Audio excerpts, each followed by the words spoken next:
The Middle East has long been a powder keg of conflict, but the recent war between Iran and Israel, ignited in June 2025, has alarmed the world like never before.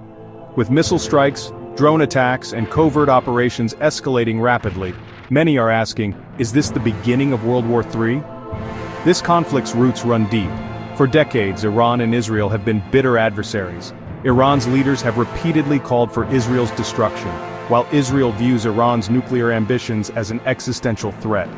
These tensions have simmered for years, with proxy wars fought in Syria, Lebanon, and beyond. But in June 2025, the standoff exploded into open warfare. Israel launched Operation Rising Lion, targeting Iran's nuclear sites and military infrastructure. In response, Iran initiated Operation True Promise 3, firing approximately 100 ballistic missiles and launching scores of drones against Israeli military and civilian targets. The toll has been heavy on both sides, with military leaders and civilians among the casualties. So what does this mean for global security? To understand the risk of World War III, we must first consider the key players and their alliances. Iran's closest allies include Russia and China. Russia has long provided military support and arms, while China has economic interests and strategic partnerships in the region. Both nations are permanent members of the UN Security Council, wielding veto power and global influence. On the other hand, Israel counts the United States as its primary ally, alongside many Western nations that support Israel's right to self-defense.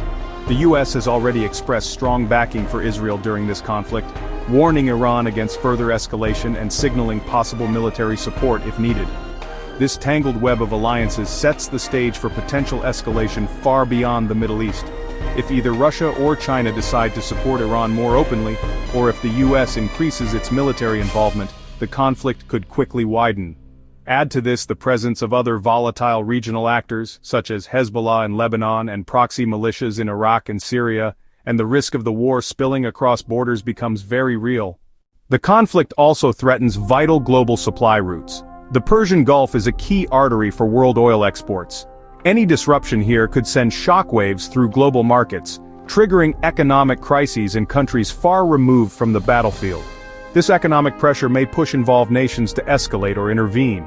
Despite these risks, it is important to note that full-scale world wars require conditions often absent today. Nuclear deterrence remains a powerful restraint. All major players understand that an all-out nuclear war would be catastrophic. The concept of mutually assured destruction has kept direct confrontations between nuclear powers in check since World War II. Moreover, today's globalized economy creates interconnected interests. Countries depend on trade, technology, and diplomacy in ways that make war a last resort rather than a preferred solution.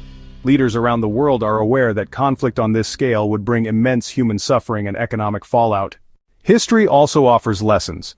The two devastating world wars of the 20th century began with localized conflicts escalating through alliances and misunderstandings. But since then, international institutions like the United Nations, along with diplomatic channels and backdoor negotiations, have worked to contain regional conflicts and prevent global spread.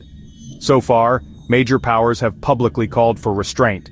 China, Russia, the European Union, and other countries have urged both sides to de-escalate. Secret diplomacy is believed to be ongoing, aiming to establish ceasefires or peace talks. However, the danger remains palpable.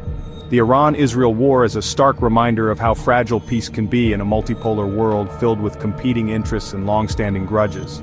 A small miscalculation, a mistaken missile launch, an accidental strike on a foreign asset, or a provocative political move, could inflame tensions beyond control. Cyber warfare, misinformation, and proxy conflicts add layers of complexity and risk.